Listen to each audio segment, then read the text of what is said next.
Hey everyone, welcome to episode 9। तो previous episode में हमने देखा माइडन असेंबली कैसे स्टेक ऑपरेशंस करते हैं, प्रोसीजर, सिंपल प्रोग्राम।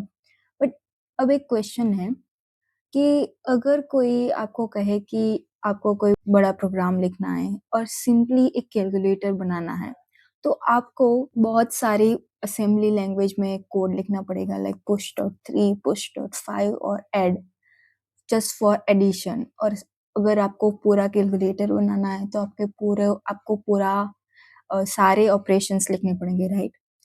तो इसीलिए इमेजिन करो कि एक complete smart contract for token transfer, balance check, access control and all of that Miden assembly में manually, which is an complete nightmare, right? तो गुड न्यूज ये है कि आप अपनी फेवरेट लैंग्वेज रस्ट में लिख पाओगे और automatically optimize Miden assembly language मिल जाएगी। तो आज हम देखेंगे कि रस्ट कंपाइलर कैसे वर्क करता है और कैसे रस्ट कोड को माइडन असेंबली में कन्वर्ट करने की complete journey, right? Now without compiler manual, जैसे हमने देखा, मैनुअल कोड लिखना पड़ेगा, then deploy to Maiden VM.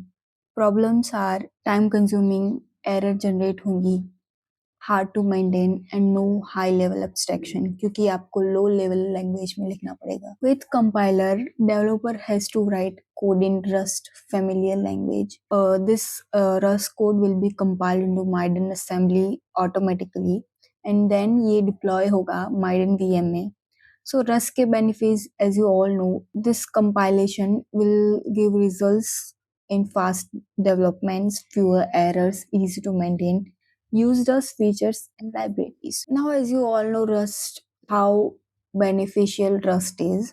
Rust से memory safe, which means कोई memory leak नहीं, no undefined behavior, performance will be fast होगा as compared to other high level languages जो मॉडर्न लैंग्वेज हैं, डेवलपर फ्रेंडली है, strong type system है, already popular with blockchain and all, and also यहाँ पे compile easily हो जाती हैं वेब असेंबली में. So for example Solana, Polkadot and all of that already rust use करते हैं. सो हम अब देखते हैं रस्ट कोड कैसे माइडन असेंबली बन जाता है, उसकी complete journey. So step by step समझते हैं. तो स्टेप फर्स्ट में हम रस्ट कोड लिखते हैं, राइट? रस्ट सोर्स कोड जो नॉर्मल कोड्स होते हैं, फंक्शंस होते हैं, उसमें लूप्स, वेरिएबल्स, ये रस्ट सी कंपाइलर रस्ट को वेब असेंबली में कन्वर्ट करेंगी. सो वेब असेंबली एक यूनिवर्सल फॉर्मेट है, इंटरमीडिएट फॉर्मेट है जो वाइडली यूज होता है and it's also platform independent है. सो जो रस्ट कोड होंगे वो रस्ट कंपाइलर के थ्रू वेब असेंबली में कन्वर्ट होंगे एंड देन ये HIR में कन्वर्ट होगा, विच मीन्स कि हाई लेवल इंटरमीडिएट रिप्रेजेंटेशन. सो यहाँ एक मैजिक क्रिएट होता है कि ये ग्राफ रिप्रेजेंटेशन क्रिएट करता है जो कोड हमने लिखा होता है उसका. It is used for optimizations, analysis and transformation. So जो भी optimization होता है वो HIR step 3 में होता है after converting it to WebAssembly. And then जो Maiden C front end client SDK होता है वो convert करता है HIR में. So HIR से finally Maiden assembly generate होती है which is optimized and efficient. And then जो माइडन असेंबलर होता है वो सेम, तो जैसे प्रीवियस एपिसोड में देखा, माइडन असेंबली में से वो ट्री में कन्वर्ट करता है मर्कलाइज अब्स्ट्रैक्ट सिंटैक्स ट्री में, which is ready for maiden VM execution. And last में ये कन्वर्ट होता है माइडन VM में. So that's all about this pipeline कि step 1 में Rust source code, then WebAssembly, then वो HIR में convert करता है, then Maiden assembly and its tree and yes Maiden VM. So now ये जो third step है HIR, which means high level intermediate representation. So ये क्यों ज़रूरी है? Because think of it as a map of your program जो graph structure provide करता है, टेक्स्ट में नहीं. और इसमें जो भी नोड्स होते हैं वो ऑपरेशंस होते हैं, ऑपरेशंस डिफाइन करते हैं, और एजेस होते हैं वो डेटा फ्लो, विच मीन्स जैसे ग्राफ में कैसे एक नोड से दूसरे नोड पे डेटा फ्लो होता है, वैसे ही HIR लेवल रिप्रेजेंटेशन वो ही काम करता है। सो HIR इम्पॉर्टेंट है क्योंकि ऑप्टिमाइजेशन प्रोवाइड करता है, एनालिसिस प्रोवाइड करता है, प्रोग्राम को एनालाइज कर सकते हैं, ट्रांसफॉर्मेशन विच मीन्स कोड को रिस्ट्रक्चर कर सकते हैं, और इससे better Miden assembly language generate होगी। सो फॉर एग्जाम्पल के रस में आपने लिखा x is equal to a plus b, so HIR graph represent करेगा एक नोड में ऑपरेशन विच मीन्स के a और b स्टोर्ड है, देन थर्ड नोड में which means add ऑपरेशन है, and node x which means के यहाँ पे x स्टोर होगा।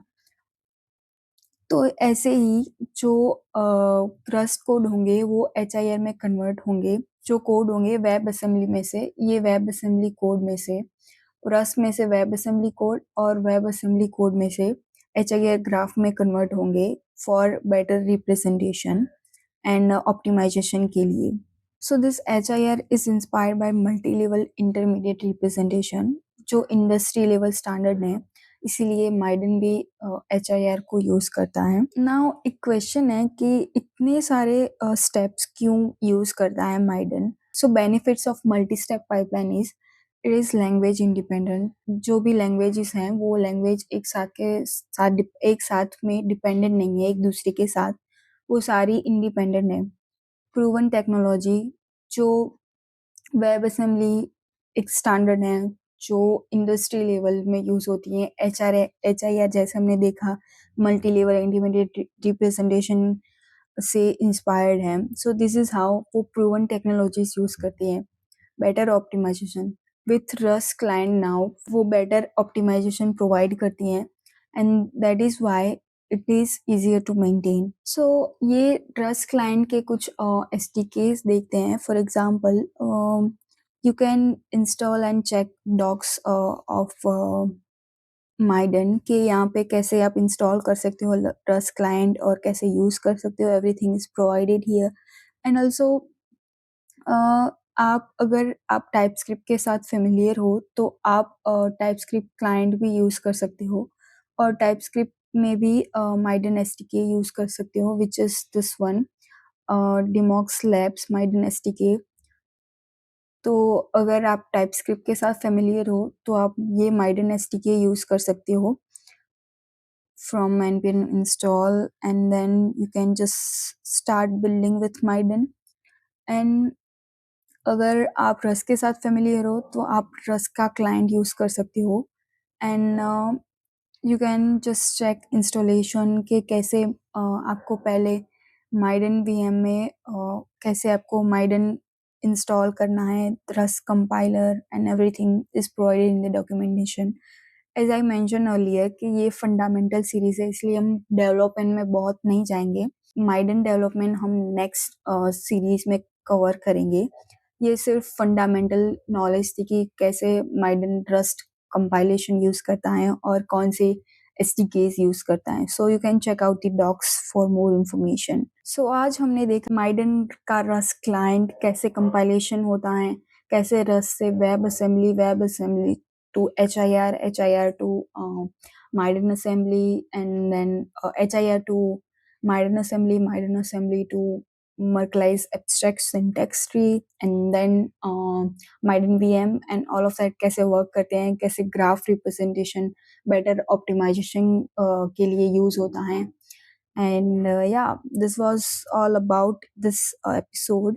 और नेक्स्ट एपिसोड में हम कुछ प्लेग्राउंड में एक कॉन्ट्रैक्ट रन करेंगे कि कैसे एक्चुअल में माइडन में कोड होते हैं और इसके सिंटैक्स देखेंगे। अगेन हम स्क्रैच से नहीं क्रिएट करेंगे, लेकिन विल जस्ट चेक कि माइडन में कोड कैसे होते हैं, कैसे वर्क करते हैं। या see you in the next one.